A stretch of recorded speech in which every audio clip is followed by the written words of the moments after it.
kulanti wacan oo wanaagsan dhageystayaal meel walba aad joogtaan si walba aad maqlaysaan halka aad naga dhageysanaysaan waa radio Baraawe 89.5 megahertz ayaa naga dhageysanaysaan waxaad naga daawanaysaan waa radio.com galabta waa barnaamijkanaga ah kulanka barbaarka galabta barnaamijka waa saddex geesood waxaa galabta barnaamijka ila daadihinayo oo markaas garabkayga bidix fadhiyo waa سيد طاهر أبو بانا برادا ما شاء الله وحنا مرتيا سيد هدي أنا نبغى مرتينا بشير محمد قاسم أهنا أقاسمها MCH كا إيو ويليبا نبضونكا رير والي كسودو نبضونه وأدوها أدوها شكرا جزاكم الله خير ما شاء الله أدو مسنين داو يالبي جيسيال مروبا جوكتان وحنا نسو كلاوي عكتان لامبرو كلا إبر ليحال أفر طوان إشام لامبر كسام تلك وحنا نسو عكتان فروه وات سديد طلواتن سديد كنتون إلابا كنتون سديد انت برنامج كاسيو بودو قل كسودو هذا راديو براوي ديساني نايوو كواني راديو براوي راديو يترو ياميني كالوكالي يترو لجميني Chinakanambira igemani radio yinuka lokalitu lachimini nalelo lapili uko martinasi ni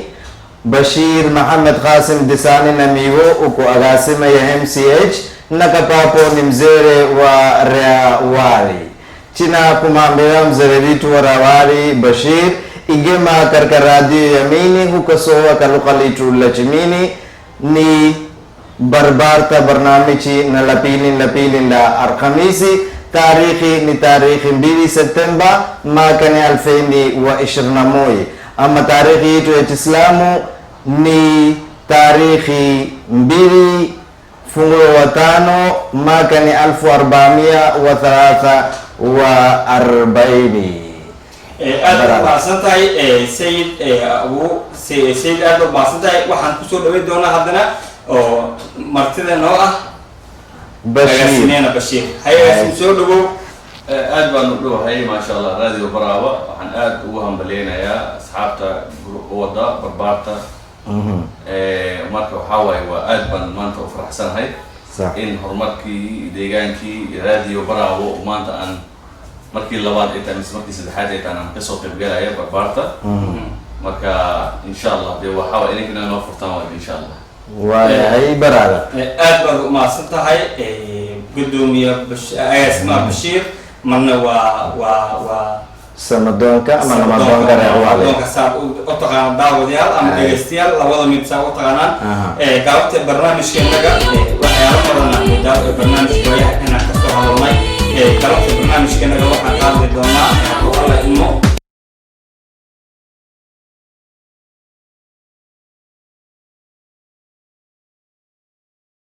qaabka wanaagsan markaas yani oo aad waalidiinta xurmadeeda ay leeyihiin labadaas maada ayaan rabnaa inaan ka wada hadalno adiga daawanaya dhageysanayo qaabkeed yani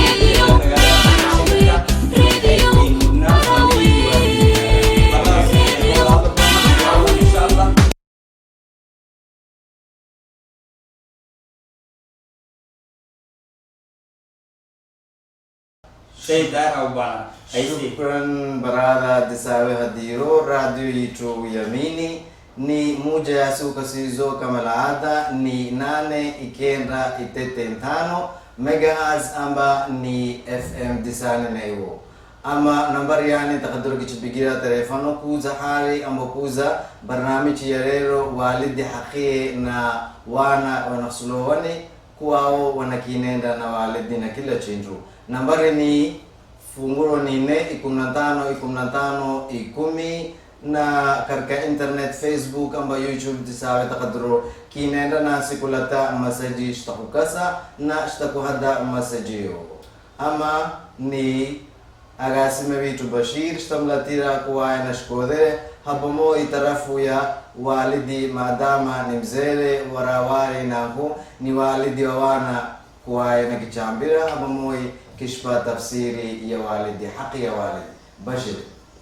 شكرا جزاكم الله سيدي موضوع حرمة والدك دي إلهي جل جلاله أسيقا يا نور شيء مركو سكو amarkiisa ilaahay uu yidhi awoodda kuwaad islaahay siiyey xurmada labaad wuxuu siiyey waalidkuu siiyey صح وقضى ربك ألا تعبدوا إلا إياه وبالوالدين إحسانا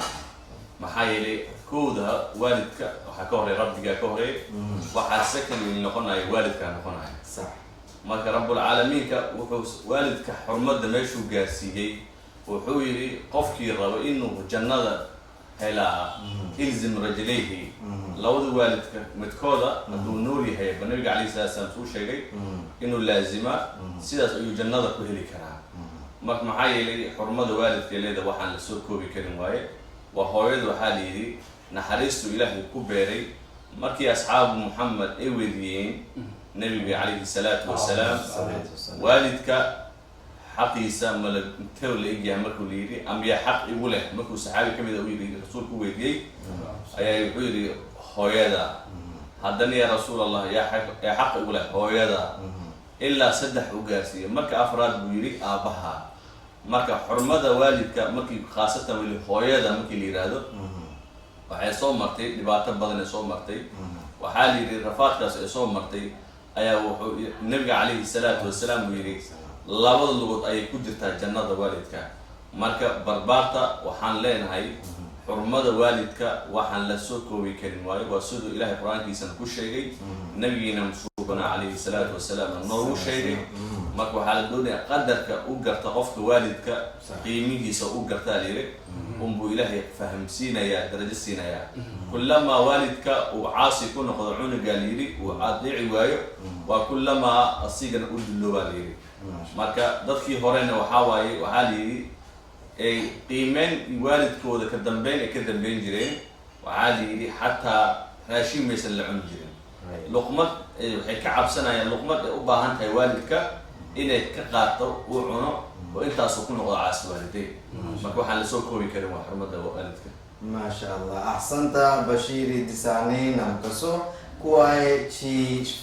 شفنجيزي تخفيف وأمش تفسيري لي حقي يا والدي نادساي هديو كركا خول يا مجيجو وقضى ربك ألا تعبدوا إلا إياه وبالوالدين إحسانا بعد يا كمتيع مجيجو نقوم عبد مجيجو تيع ينجين هو إنكويا كوالدي هلا كواي والدي نخفسوا عمبري أما ترفو حتى يا ماما ديسا بشيري جنبيرو غاسمنا عبزيوي توراواري حديث يا متومي يا هديو uziza mara 3 haki ni niyo jihada mamo haki ya pili ni ya mamo haki ya tatu ni ya mamo baada mara 3 chikambira ni wao kwa sababu ya disiyo kuwayo haki ya walidi Allah ni chintu muhimu zaidi hata katika janna tawe takbitiro ni haki ya walidi na disai jambiro agasema witu kuwa janna yimo karka miru ya mama miru mawiri chimtia ingira janani chim khalifa ni karka ndirambiri za akhira zina qurilo سيد آدم ما سنتاي سيدا وعن قلوب بنات مركز برنامج كلابتا إلى دادين هيسو سيمان سيدا آدم وماسيها سيدا قلوب بنات وعن ومركز برنامج كلابتا مرتي ونوية وحن ديرد آد أسارة دونا إجسيال داريال وحن آد ديرد أسارة دونا حق والدك صح حواي وحاجرتو ضبطا وحاجرو كلها يا مركز والدك حقيسة محوية هاي aadinu isku faham maaha isku aragtina maaha isku wax barashana maaha waxdada waxay moodaan aadanu markaas waxay moodaan qaarkooda inuu markaas waalidka xaqiisa qaarkooda dunida dushiisa lagu sii karo qaarna markaas oo san gudma karin tusaalahaan haddii aan dhanka aabaha ka soo qaadano mar aan la sheekaystay dhalinyaro badan ay waxay dhaheen waalidka aabo hadduu macnaha 3 mar maadaba kadib حقيسي وكا معناه أدوية وشيء كتاب واسيد أمسين waxaan rabaa agaasimaha inuu macnaha dhankaas waxaan ka yaro weydiyo agaasime ama maase soo dhawow waxaan ka rabaa dad badan la sheekaystay waxay aaminsiin xaqqa waalidka sida aabaha kale adduunka dushiisa aabaha ma lagu sii karaa xaqa aad baan u aqoonsan tahay su-aashaas waa su-aal diineed laakiin waxaan ognahay in xaqa waalidka marnaba la gudi karo maxaa yeelay xaqa waalidka uu kugu leeyahay waxaa waaye markii saxaabigii uu dusha kusoo qaaday hooyadii uu dawaafka la marsiinayay oo soo lugeeyey uu yidhi yaa rasuulallah xaqeeda ma gutay markaasaa la yidhi xaqeeda maadan gudanin iska dhaaf intaa xaqeeda gudatee qaydka ay kugu waday ay kugu xambaarsaneed oo xariggii dushii kugu waday uu in yar ka dibacay naxtintii ay naxday ayaa waxaa la yidhi halahaas keliyaad xaqeeda gudan karin marka famaa baaluka marka xaqeeda wax la gudi kara ma ahan xataa aabbaha sidoo kale xaqiisa wax la gudi kara ma ahan maxaa yeelay muhiimadda ay saaran tahay waalidka waxaa waaye inuu ka fikiraa awlaadiisa had iyo jeer horumarkiiu ka fikiraa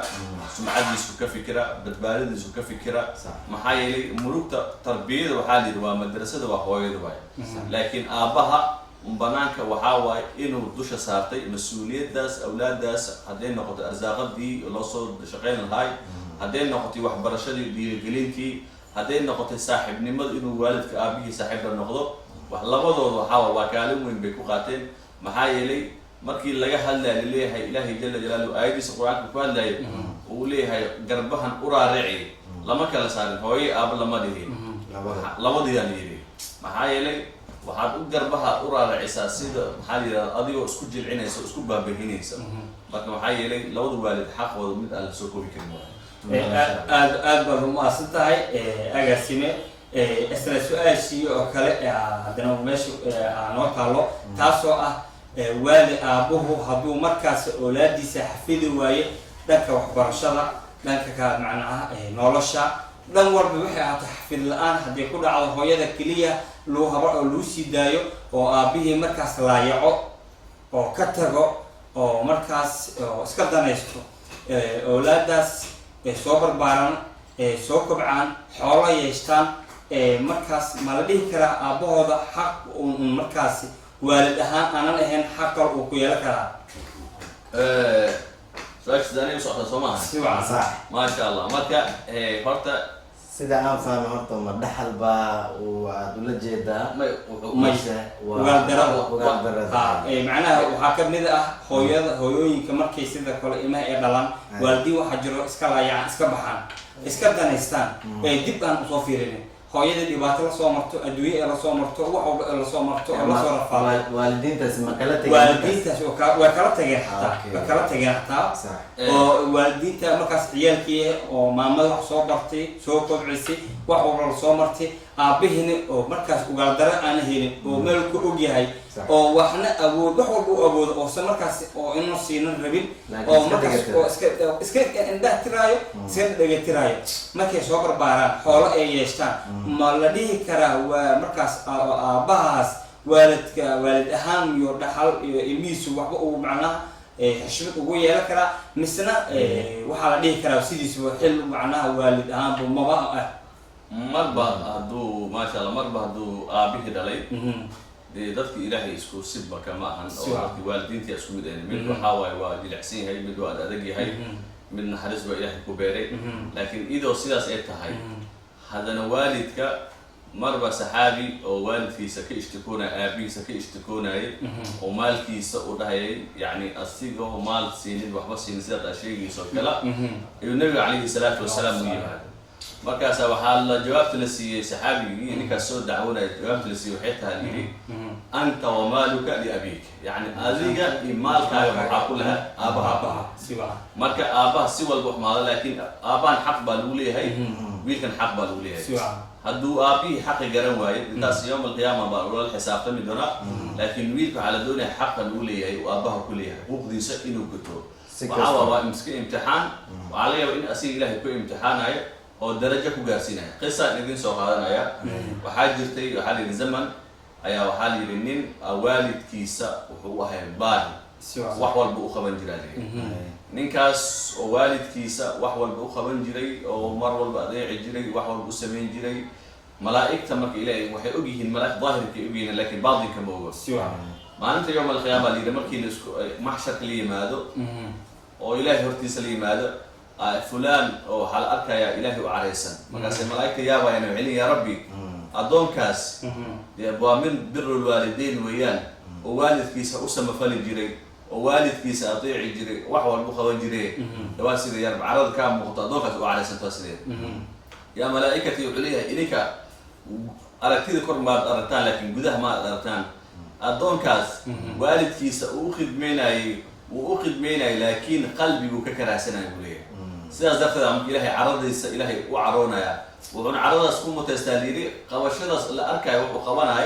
لكن وح إلهي وجوا ملائكته ده هي قلبي يسوع ككره سنة وككره سنة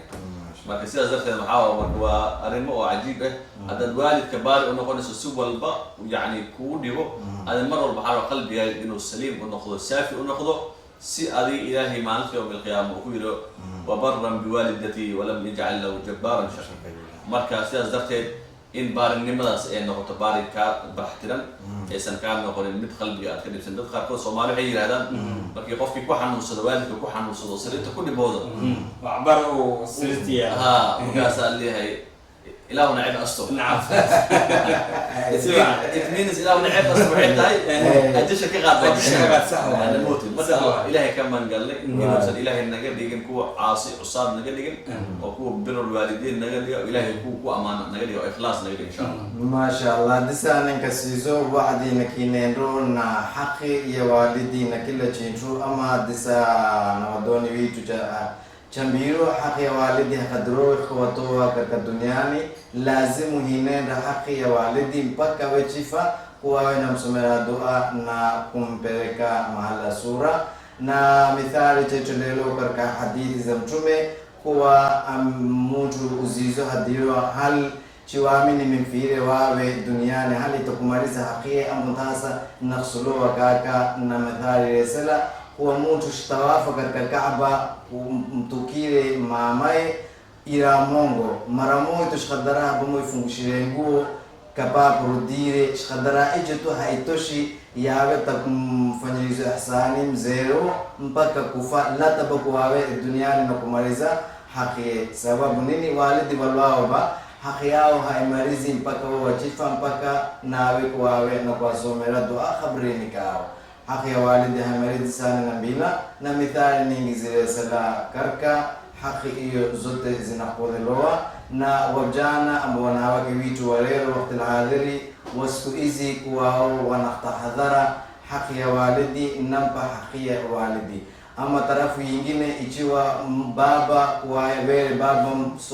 msura mlatilile mama wana korsha kadibu kakari na kila chintu baada hapo wana wafarijishire wapete chintu ambao wapete pesa wafungire mahala zingine kwao ntasa baba au kwao wanamwekea haki yao ambao kasimanyana nao katize kumlatira na isa shikomere wakati za akhir na dakika za akhiri chino kumalizo barnamiji yetu ya barbarda na disane na ewo dunia hapa saita rabubana na kinkodero ka lukalitu la chimini ka garabu ya uko brada chisomai na garabu yingine mzere witu wa rawari na agasime wa MCH Bashir Muhammad Qasim na leo marti wa rekola pili ili la Alhamisi tarikhi ni Kendra mwezi wa Septemba 2021 ama tarikhi yetu ya Kiislamu ni 2 Safar ambao mfungulo wa 5 kachimini wa doa ni 1443. Radio